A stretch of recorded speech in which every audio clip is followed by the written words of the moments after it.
Right now, as you're watching this, your water heater is running quietly in a closet or basement or garage somewhere in your home, burning gas or pulling electricity every single hour of every single day.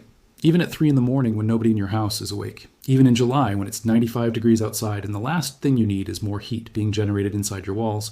And here's the number I want you to sit with for a second. The average American household spends between $400 and $600 every year just to heat water. Not to heat their home, not to run appliances, just water. Hot water for a 10-minute shower, hot water for a load of laundry, hot water to rinse a plate. That's it. That number shows up on your bill every single month, quietly, reliably, forever, and almost nobody thinks to question it. But what if that number could be cut in half? What if, with a single weekend of work and less than $150 in hardware store materials, you could intercept most of that cost and eliminate it? Not with some complicated smart home gadget, not with a $10,000 solar panel system. With copper pipe, flat black paint, a sheet of glass, and physics that has been understood for over a century. That technology exists. It works. It's been proven in university labs, documented by the Department of Energy, and used by millions of people in dozens of countries right now. And by the end of this video, you're going to know exactly how to build it, exactly what it costs, and exactly why it somehow never became the standard in American homes. Let's get into it. I want to start with the physics, because I think once you understand why this works, you'll be genuinely annoyed that nobody explained it to you sooner. The sun delivers approximately 1,000 watts of energy per square meter of surface on a clear day.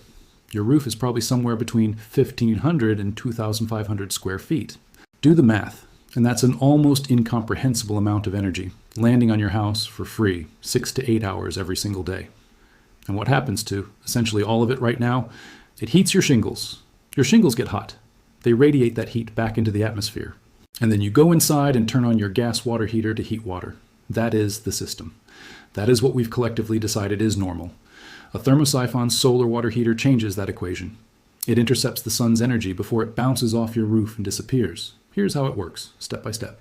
You build a flat collector panel, a shallow box basically, with a dark interior and a glass or clear polycarbonate cover. Inside that box, you run copper tubing back and forth in a coil or grid pattern. You paint everything inside that box flat black. Flat black paint absorbs somewhere between 95 and 98% of solar radiation that hits it, converting it almost entirely into heat. That heat transfers directly into the water sitting in the copper tubing. Now here's the elegant part. You mount a water storage tank slightly higher than the collector panel, on the roof or on a wall above it. When the water inside the collector panel gets hot, it becomes less dense. Less dense fluid rises. It flows upward naturally into the storage tank above. As it rises, cooler, denser water from the bottom of the storage tank drops down into the collector to replace it. That cooler water gets heated, it rises. More cool water drops in to replace it. This is a continuous loop. It runs entirely on temperature difference. No pump, no electricity, no thermostat, no moving parts of any kind. The system literally cannot break down because there is nothing mechanical in it to break. The process driving it, hot fluid rising, cool fluid sinking, creating a natural circulation loop, is called thermosiphoning. It is the same physics that moves hot air toward your ceiling in winter. The same physics that drives ocean currents. The same physics that circulates magma through the Earth's mantle. It is, in the most literal sense, one of the fundamental ways that heat moves through the physical world. A well-designed thermosiphon collector on a decent sunny day will heat water in your storage tank to somewhere between 120 and 160 degrees Fahrenheit. Your conventional water heater, whether electric or gas, takes cold water coming in from your municipal supply, usually somewhere between 50 and 65 degrees, and heats it to around 120 degrees for your tap. If your thermosiphon system is preheating that incoming water to 110 or 120 degrees before it ever reaches your conventional heater does almost nothing. It barely runs. Your gas bill drops. Your electric bill drops. Your water heating cost, that $400 to $600 annual line item, shrinks dramatically. The University of Florida's Solar Energy Center has studied this extensively. The National Renewable Energy Laboratory has published performance data on it. The Department of Energy's own Energy Saver program documents it openly on their website. In warm and temperate climates, a properly sized thermosiphon preheater covers 70 to 90% of a household's annual hot water demand. In cooler climates, the number drops, maybe 40 to 60%, but it's still real, meaningful, money back in your pocket reduction. This is not a fringe claim. It is not theoretical. It is measured, published, verified science. And here's what makes the history of this technology so striking. Because this isn't new, not even slightly new. This is not something that was just recently figured out and hasn't had time to spread yet. A Maryland inventor named Clarence Kemp built and patented the first commercial solar water heater in 1891. He called it the Climax Solar Water Heater. It was at its core a black metal tank inside a glass-covered wooden box mounted on your roof. It worked. It sold. It was a real product that real people bought and installed on real homes. By the early 1900s, solar water heaters were a genuine industry. Inventors improved on Kemp's design, separating the collector panel from the storage tank, adding better insulation, making the systems more efficient in cloudy conditions. A California businessman named William Bailey came up with a design in 1909 that separated the collector from the tank and called it the day and night solar water heater because it stored enough heat during the day to supply hot water through the night. His business did well.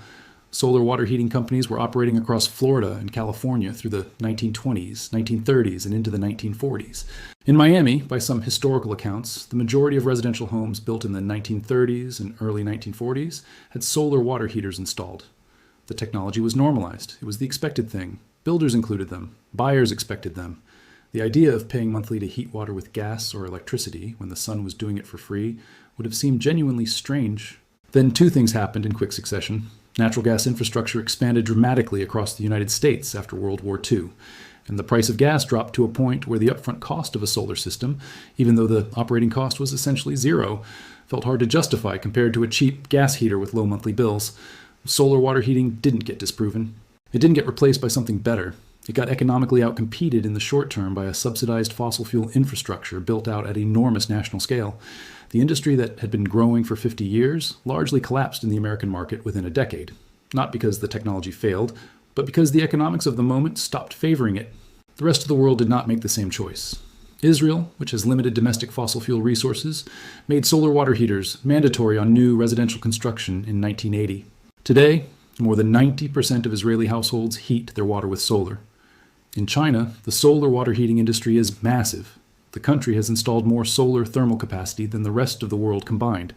And much of it is exactly this simple thermosiphon technology, sold affordably, installed on ordinary homes and apartment buildings. Countries across Southern Europe, Australia, India, and Latin America use solar water heating routinely, standardly, unremarkably. It is just the normal way people heat water in those places.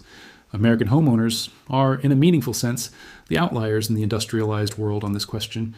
And the reason is not that the technology doesn't work here. The sun hits Phoenix and Houston and Atlanta just as hard as it hits Tel Aviv. The reason is historical market momentum and infrastructure investment that pushed the entire country toward the gas meter and the electric bill and never looked back. So let's talk about what it actually takes to build one yourself. And I want to be specific here because vague instructions aren't useful to anyone. The heart of the system is your collector panel. You're building a shallow box. Think somewhere between 3 and 4 feet wide and 5 to 6 feet long. The frame can be wood, metal, or even PVC. The back of the box should be insulated. Rigid foam board insulation from any hardware store works perfectly. Across the inside face of the panel, you run copper tubing. Standard half-inch copper pipe, the kind used in residential plumbing everywhere, costs a few dollars per 10-foot section. You want to create a serpentine or grid pattern across the face of the panel so that water moving through the tubing spends as much time as possible exposed to the heat inside the box. Connect all the tubes with standard copper fittings, elbows, T's, whatever the layout requires. You can solder these joints with a basic plumbing torch, which is a learnable skill for most people on a single afternoon. Or, if you'd rather skip soldering entirely, compression fittings require no torch at all, just a wrench. Once your tubing grid is assembled inside the frame, you paint the entire interior of the box, tubing, backing, all of it, with flat black high-temperature spray paint. The flat black is critical. Glossy black reflects too much light. Flat black absorbs it. This paint is what converts sunlight into heat. The front of the box gets covered with a single-pane sheet of tempered glass or twin-wall polycarbonate. Glass performs better thermally. Polycarbonate is lighter, cheaper, and easier to cut. Either works. The glazing creates a greenhouse effect inside the panel. Solar radiation passes through it easily going in, but the infrared heat generated inside the box can't escape as efficiently. This is what makes the collector far more effective than a bare black pipe sitting in the sun. Your storage tank mounts above the collector. A repurposed electric water heater tank, the kind you can find at salvage yards or on used goods sites for almost nothing, or even free on curbside pickup days, works beautifully. It's already insulated. It already has inlet and outlet connections. If you're starting new, a food-grade plastic barrel wrapped in foam insulation is a perfectly functional alternative. The tank connects to the top of your collector panel with standard pipe. Cold water exits the bottom of the tank into the bottom of the collector. Hot water exits the top of the collector back into the top of the tank. That's the complete loop.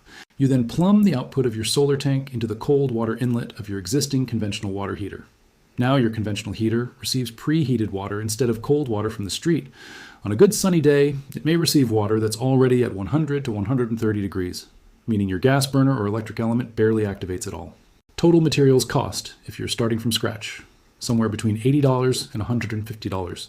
If you have a salvaged tank and can source some used copper, you can get well under $60. The build takes a weekend. The skills required are basic comfort with plumbing and a willingness to follow a plan carefully. One limitation worth acknowledging, honestly, in very cold climates, a direct circulation system like this one risks freezing in winter.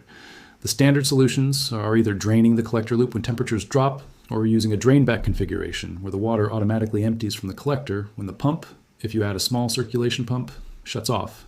There are also glycol loop indirect systems that use antifreeze in the collector circuit and transfer heat through a heat exchanger to your potable water. These are more complex builds, but they solve the freeze problem completely. For climates that don't get hard freezes, or for seasonal use, the basic direct thermosiphon system is perfectly suitable as described. Here's what the numbers look like when you run them. Average water heating cost, $500 per year. A thermosiphon preheater in a sunny climate, reducing that by 60%, $300 per year in savings. A system that cost you $120 to build pays for itself in 5 months. After that, every month is money you're not sending to the utility company. If you'd prefer a pre-built professional grade system rather than a DIY build, quality thermosiphon kits are available in the $600 to $500 range. At $300 per year in savings, those pay for themselves in 2 to 5 years and then run for 20 or 30 years with essentially no maintenance. The resource is worth your time if you want to dig deeper. The Department of Energy's Energy Saver website has detailed free guides on solar water heating with sizing calculators. The Florida Solar Energy Center publishes peer-reviewed performance research that's freely accessible. The book, The Solar House by Dan Chiras, is a thorough, practical reference for anyone serious about passive solar building and water heating, and there is an active, experienced DIY community online, builders who have documented their systems in detail with photos, materials lists, and real performance data measured over real months and real climates. None of this information is hard to find once you know what you're looking for. The sun is going to hit your roof tomorrow, whether you do anything with it or not. It's been hitting your roof every day you've been paying that water heating bill. It'll keep hitting it every day you continue to pay it. Or you spend a weekend, spend $100, and let it do the work it's been offering to do for free the entire time. If this was useful, share it with someone who's tired of paying for something the sky gives away. Subscribe for more content like this. Real technology, real numbers, real results, no fluff.